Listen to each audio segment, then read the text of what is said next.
Hello friends, welcome to Gardening with Creekside. I am Jenny. Today you are going to spend the day with Jerry and hang out with him. Yes. Yes. Because I am on jury duty, and so I am getting ready to go for day 2 of jury duty. We will find out if I am on the jury or not on the jury today. So you get to hang out with Jerry and to see what a day in the life is like for him. Yeah. So we're gonna go do a few things. Got a couple things up the pattern here to kind of come up with. There's no telling, of course, what you'll be doing, but y'all have fun. I've got to go because I have to report to court by 9:30. So I got to go. Bye, y'all. Okay, guys. It's gardening with Creekside. Okay, so we're here, ready to go. Jenny just blasted off to go to jury duty. Hopefully, she'll get things taken care of today. We really don't know where we're headed with all that over the course of this week.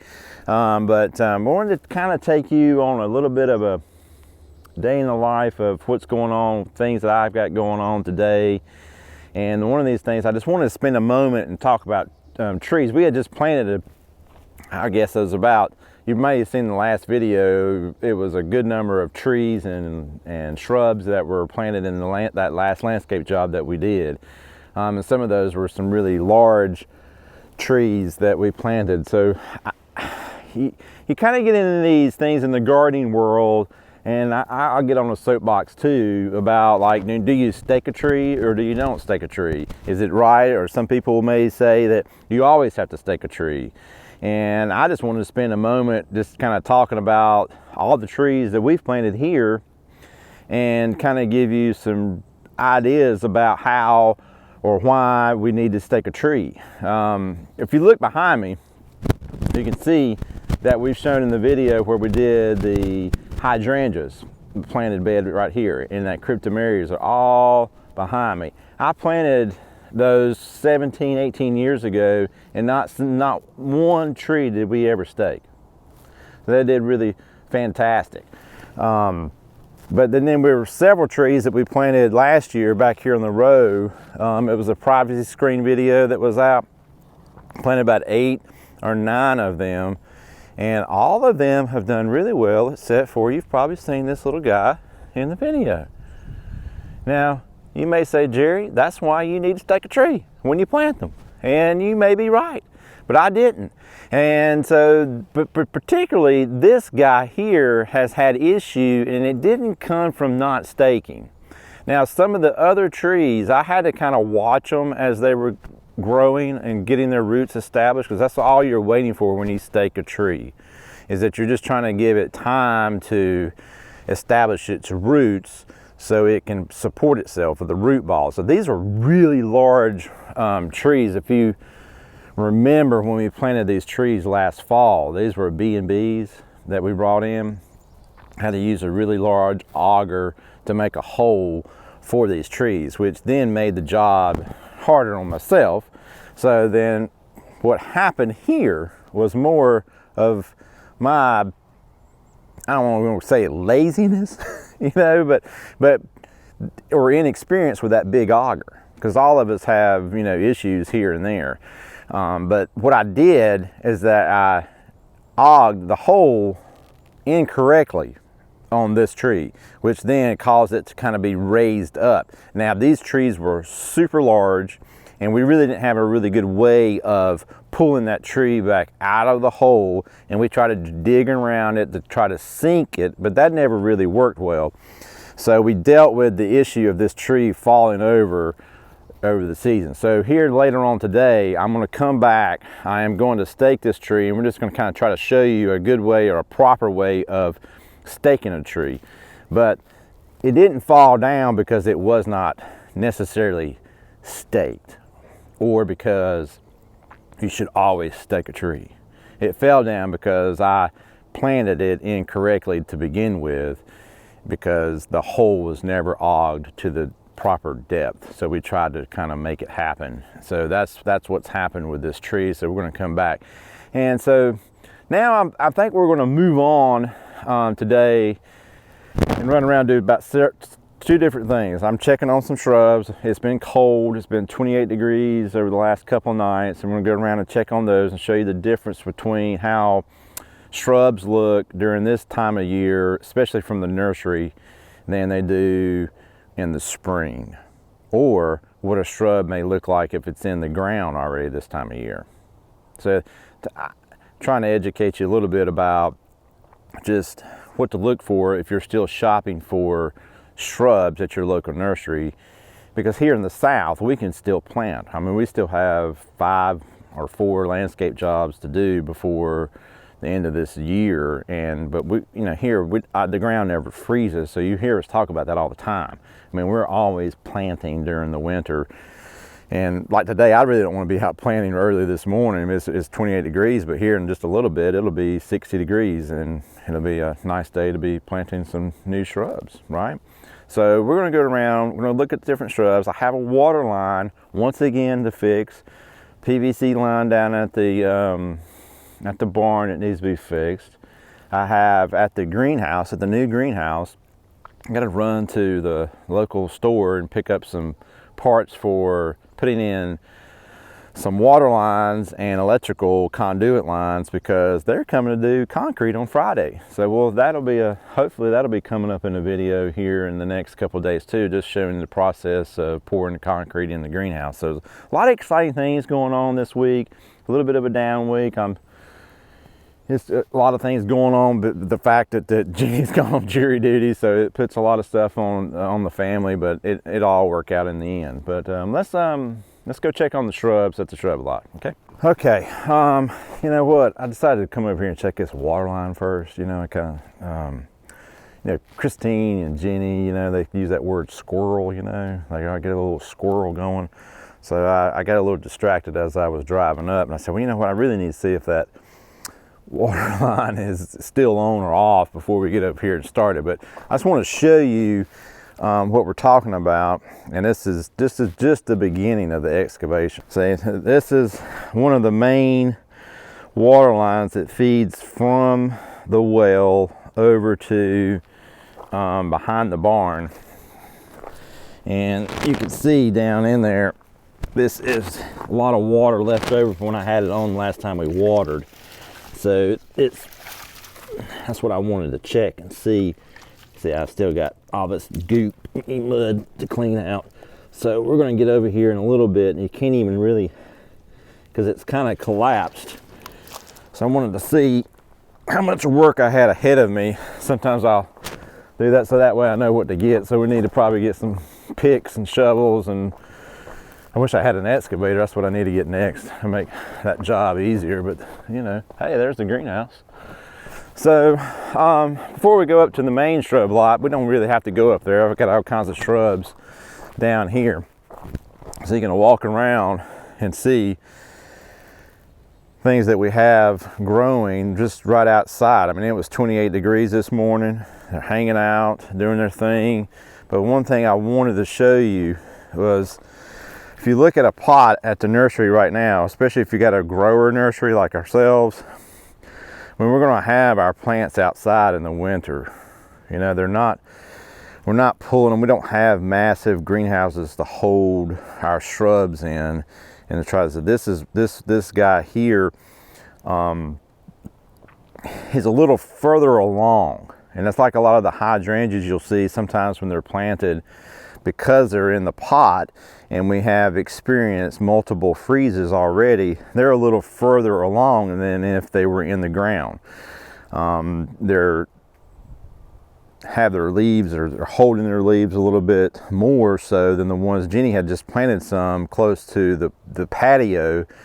And I can get a shot of those. If I think about it, I'll go back and get a B-roll shot, and you could see the difference between the ones that are in the ground where their roots, and that's all because, you know, their roots are insulated, and it's just kind of slowing the process down of losing their leaves through the winter, where these here are above the ground.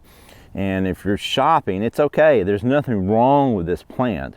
It's just that its processes of dropping its leaves through for the winter has just kind of speed along here. So I just want you to kind of be aware of that a little bit. You know, when you're out shopping or you're dealing with your local nurseryman, is that, you know, it's okay to get something right now during the winter, especially if you're here in the south. I know my northern friends up north, it's probably snowing already in your ground, maybe it's probably starting to freeze, and you're done planting and you're just waiting for next spring. So here, when you come to our nursery or come to look at it, it's gonna look a little different than it would in the spring or late summer. So this is something to be aware of. But I just kind of come around and checking everything. I mean, it looks like it needs water, but they don't. It's just that they're really cold. It's just been cold this morning. This stuff will perk up here in just a little bit. So I'm just gonna grab some tools. We're gonna kind of get started with the water line here in just a little bit and see if we can get that fixed this morning. Probably then head off to the store and get our plumbing supplies for the greenhouse. Okay, talk to you later. Bye. So I'm just gonna move some of this mess. Look at that. Let's see if I can get the water out so we can see that pipe that's down in there. I thought it actually would be a little more frozen. Yep, there it is.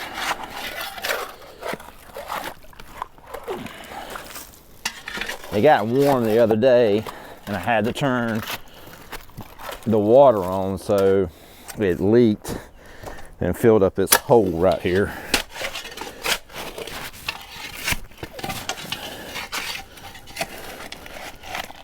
I think it has been a benefit that it filled up the water. It's really kind of making it easy to get this red clay and gravel mixture that's in here out.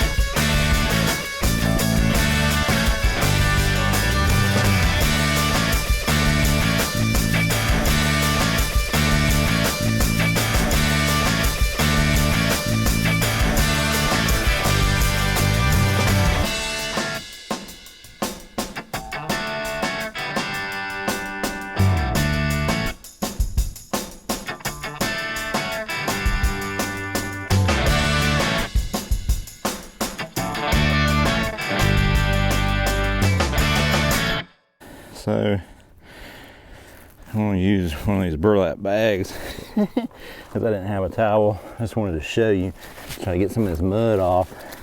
That's that T, that little problematic T. This now right there, you can see that's an irrigation timer line, which is, I don't have to worry about it. It's going to be taken out after we set up our new system. It went into the old greenhouses. I dismantled that back when I took them down. So I do want to turn the water on for like a split second and make sure where it's leaking from, but I know it's leaking from here for sure. I like to see exactly where the leaks come from. It came from that T again.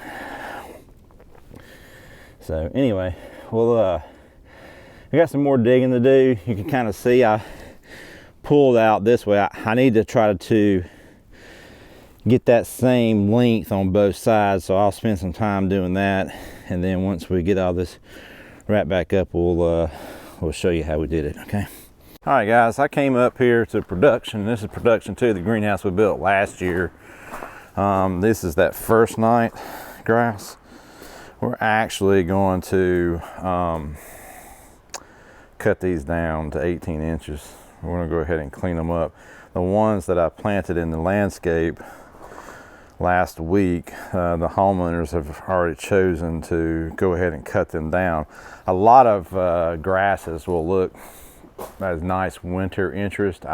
This one here in particular just looks really, really brown. It doesn't look as nice in the winter, so we go ahead and cut them down to 18 inches. We're going to go ahead and cut these down and place them probably over in production 1. But hey, look at here.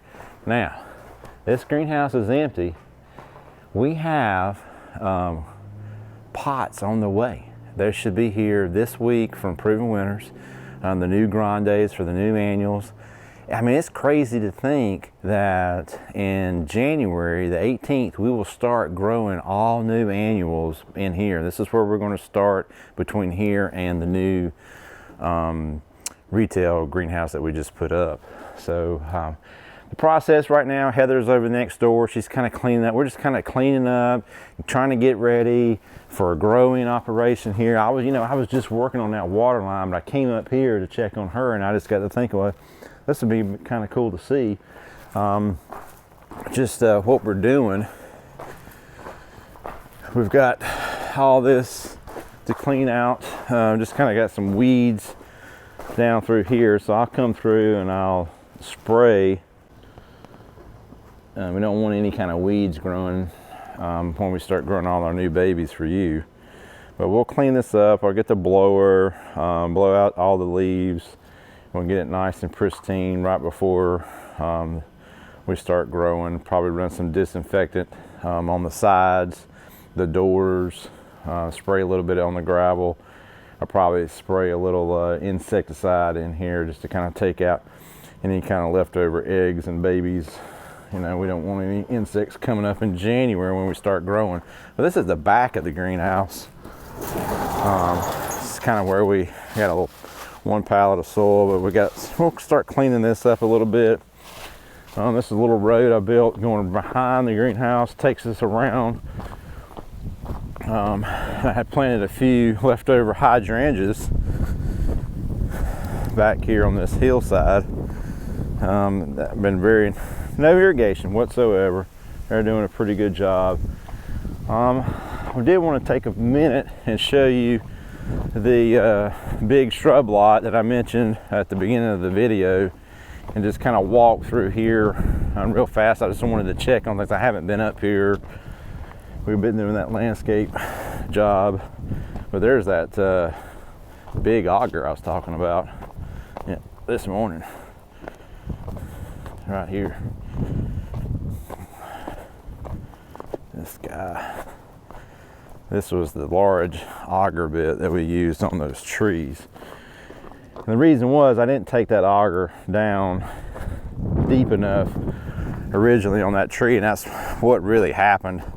It was just sitting too far above ground and it was wobbling back and forth. But we got everything reorganized back up here a couple of weeks ago, a month ago or so. And then by plant species, each one is hydrangeas, most of hydrangeas down through here. But it's a process we're watching for. Even though it's winter, we're still watching for weeds. And we don't, because winter, there's a bunch of types of weeds that come up in the winter. And then once the leaves stop falling, I'm gonna come through here and we'll clean out. We'll blow the leaves off the plastic, so that way we can prevent weeds from growing up underneath the pots during the winter. But pretty much it looks like the hydrangeas are all dropping.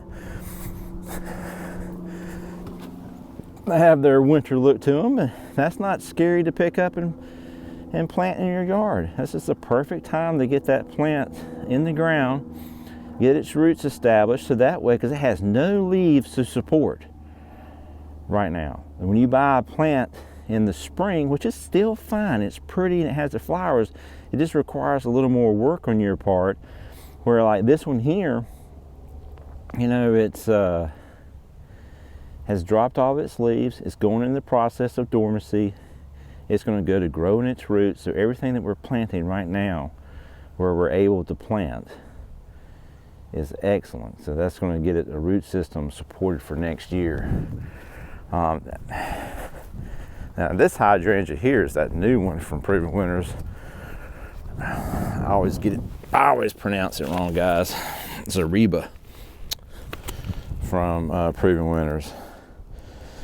This guy I'm excited about because look at it, it's still holding its leaves here in late winter, and it sat out here on this plastic in the heat of the summer and did a really good job. So I still have my irrigation out here. We were just running it the other day because unfortunately we're really dry right now here in North Carolina. Most of the Piedmont, even going to the coast, and then a really severe drought. We're considered more of a moderate drought right now, so I've been watering some with the shrubs where normally this time of year we're already kind of shutting the water down, but we needed to make sure that the guys had some water. So we really could use some rain, but we're getting ready to come through here, and the next little project back here is to add some more irrigation behind me. And over to the side back over here, I need to add some more lines. I have a couple of zones. This is on one zone, and I have 3, 6, 9, 12, 15 heads. It's almost a little too much for that one zone, so I need to disperse that out into 2 different zones. So there's always something to do. And looking behind me, look right there behind me. I've been up here with a big bobcat a couple weeks ago scraping out this turf because we have water that holds up behind the shrub lot. So we're going to put a French drain right here. So here's another view.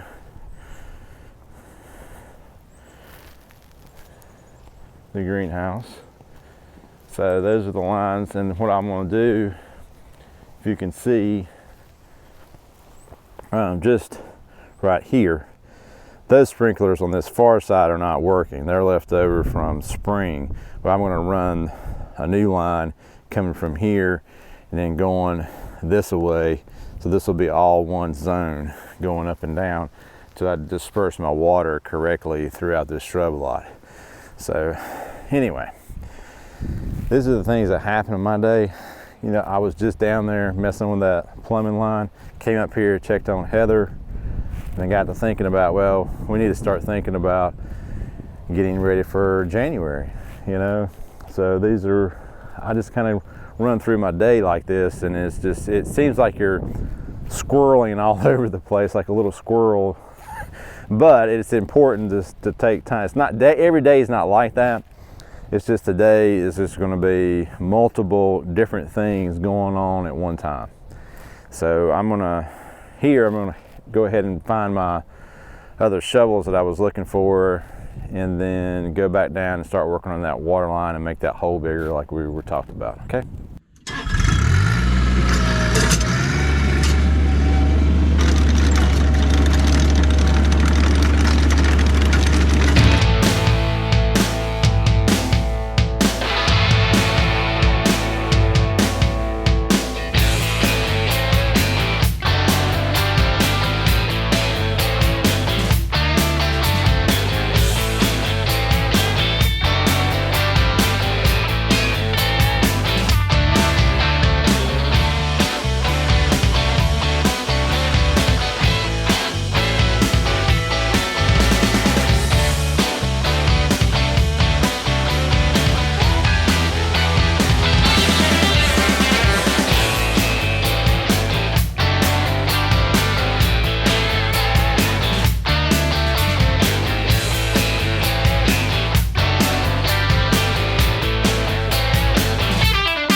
Guys, back on.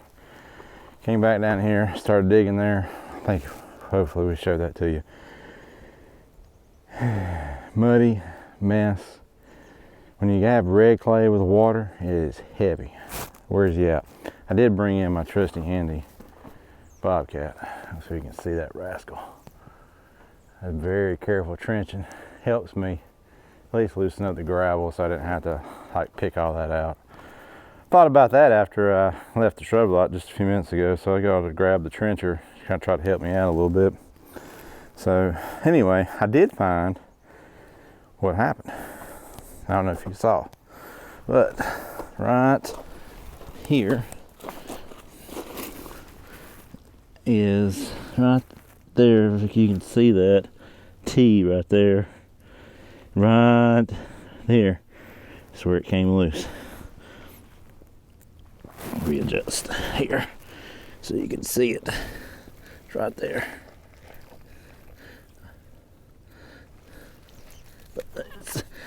So this is where I put a coupling here and a coupling here and a coupling here and a coupling there last time to fix it, to splice this T section back in. It was a tremendous job. I do have those quick fixes this time, so I should be able to fit one in here somewhere, but it's going to take a little bit of configuration to make this work. This is not going to be a quick fix whatsoever. I'm going to come back, get this mound of dirt out with the big bobcat or something, just to kind of make it easier to work in here. So I'm going to get that done. Yeah, once I get that kind of cleared out and I start digging some more, we'll get it all put back together. Hopefully get the water turned back on today. So it's you know, digging in red mud in the winter like that right there is not fun. I just want to tell you that. I just heard from Jenny. She texted me, and they're waiting for jurors to come back that thought they had the day off. I mean, come on, people. Anyway, let me grab the big bobcat and move some dirt, get a camera up so maybe you can watch some of this, okay? Talk to you later, bye.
Okay guys, as you hopefully saw, we got that together. I'm just going to tell you, that looked hard maybe, but it was much easier with those slip joints. We were able to do a quick repair. It gave me the room in there. You can tell that I just didn't have to fight it. Before I was having to fight it to get it into that joint there, which I think is what a lot of the problem is. What we're going to do now, I think, just to be on the safe side, is we're going to put some gravel all underneath it and build up the base underneath so there is no movement from the pipe. We think what's happening is in this area sometimes when it gets soft, even though it's down deep, for some reason we think the pressure is messing with this joint when it gets real soft in here, if equipment comes through or a big truck or something like that. So anyway, we got that done. Jenny's on her way home, which is great news. We're going to move on from here. We're going to go ahead and finish this off, get the gravel back in, get everything smoothed out, cleaned out, be ready to go here in the next little bit. But I want everybody to understand something too, though, is with those particular lines right there, that's a Schedule 40 PVC. This is not your normal vinyl or polyethylene tubing that you see in landscape beds where you can just put a slip coupler in there without gluing. This is Schedule 40 high pressure water line. This is a main water line coming in from the well that feeds my spigot here at the barn and all the way around the barn to the other side where our retail shrub area is that you see us do the videos in at the shrub lot on that side. So it's carrying a lot of water. So that's why you're seeing us glue this in. And I know there were some questions about that. Well, you've seen us do one like this before, and there were some questions about, oh, we can use something without glue. No, you cannot. So that's, and then you see it's like a little bit of a blue glue. I don't know if you can see it there. And that's because you'll see clear glue. This is a little bit of a blue glue, and that's for wet or dry conditions. So I knew I was going to deal with it being wet because there was going to be water coming out of the pipe.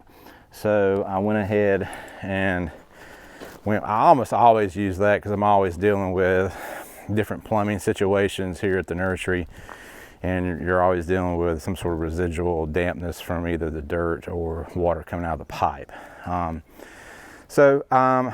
Next thing we're going to do is we're going to finish up with this, like I said, get it somewhat cleaned up, and then go stake the tree that maybe should or should not have been staked from the beginning.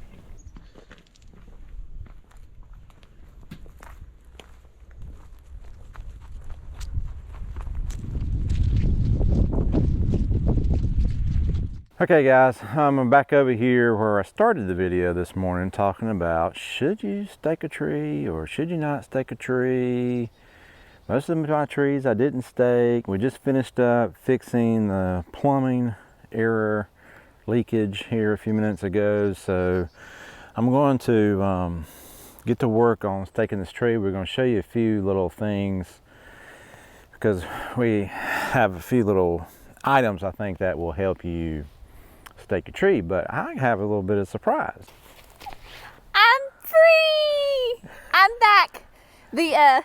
I got in the jury box, and the lawyer went through his whole little spiel and then said, if it pleases the court, we respectfully decline the services of Mrs. Simpson. And I respectfully are taking the services back and happy to have them here with me today. I feel like I've lost 200 pounds. So I was ready to serve, and I said, Lord, just prepare my heart. If you're going to have me on this jury, I'll be on the jury. It'll all work out. But when they said your services are no longer needed, I was doing a little dance, I have to say. I was like, thank you so much. Merry Christmas. So here I get to stake a tree. Yes. So we're going to stake this tree. Let's show them a few items that we have over here. Let's just walk over here right quick. So I'll hold them. Yeah. There they are. Stakes come in all sizes. These are the ones that my supply place had in stock. So what I'm going to do is just put them all the way in the ground. Most of your good tree stakes will have a hole that allows for the strapping. Sometimes it might be, if it's plastic ones or pre-made ones, like a hook. So that way it holds your strapping. It's very important, I think, to use the strapping over the rope per se. The rope's okay if it's a soft rope, but you don't want to tie the rope around the trunk of the tree. So Jenny's gonna pop that out so we can see the strapping.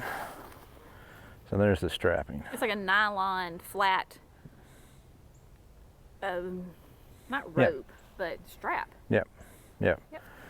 So I know I've pushed this tree up by hand before, so we're going to probably go ahead in here and pick a little spot along with close to some branches in this area right here, put the strap around it, come back and tie it to the stake, and we'll show that to you.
So I've got my trusty fence post with me. I don't have a big metal sledge.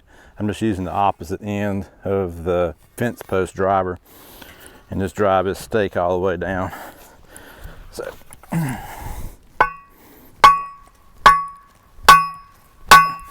see, I got a nice angle, get some good tension on it, but not super tight. Your editor likes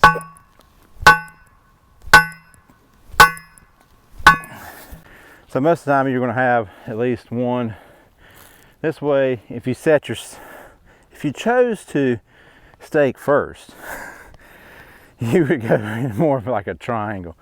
So that way you're catching it at all the angles. But we're going afterwards, and the tree is actually wanting always to lean this way, so I'm pulling it back that way.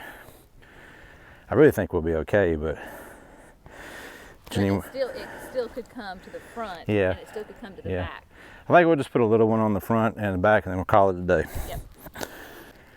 Okay guys, we're going to wrap this up. We finished all 3 stakes over here. I'll go over here and show you.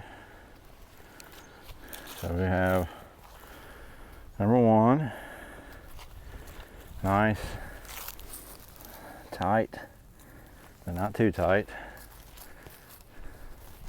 Number 2, so this was the big one. We're kind of setting it the way we wanted to, because that was the way it was leaning away from us. And then number 3. So we got our 3 stakes holding this big boy up now. Like I said earlier, it's really the only tree that we have ever planted out here that's gone haywire on us. Mm-hmm. And I've never staked a tree. So it's up to you. I would recommend, I think on the conifers like this, because they catch so much more wind, mm-hmm. that it may be more beneficial for you in the long run to just go ahead and put up a simple staking system like this. So that prevents the issue. But like I said, the issue came from my planting rather than not staking. So right. That was what the issue was. But we fixed it now. And a lot of that just now got to, I know it was last year when we did this. It's been a year. Yeah, it's been a year. It's just because you see all the projects and all the things we have going on, and we lift the tree and we hope the tree is going to stay, and then it would fall over. I'll get to it. It's still alive, and it is, and it's thriving. It has berries all over it. Yeah, so it's still producing. So yeah. It wasn't the optimal condition, right? But no. It certainly is not No. dead. If it were really unhappy, it would be dead. Certainly wouldn't be producing berries on it. Right. So I'm just so excited, one, because the tree is straight. And y'all have been very kind in the videos, I'll say, and only maybe 1 or 2 people have even said anything about the tree, basically at a whatever degree angle. Yeah. But we do see this. It's in a high visibility area because it's right off the patio, right. and we can see it through the windows right. on the back of the house. Right. So I'm very excited that it's upright. Yeah. So I hope today has been enjoyable for you. If so, please give me a thumbs up on that. Show Jerry some love. I have no idea what he has done today. So yeah, we were kind of running around like crazy. I talked about normal. We were a little squirrely. I was a little squirrely at the beginning, went from one thing to the next, finally getting to the project of fixing the water line, and quite frankly, I was delaying myself just a little bit because having to dig that up. I know. Again. He's had to do so many irrigation and dig so many holes, but yesterday I was like, Bud, we got plants that need water, because I don't know if he told you, we have had yes, I did. no rain, and it is dry. Right. So anyway, I'm sure I'm going to have fun editing this video to see how the day went, but I think, as always, right? Yep. Thanks for gardening with Creekside. Thank Y'all you have guys. a great day. All right, we'll see you in the next video. Bye. Bye.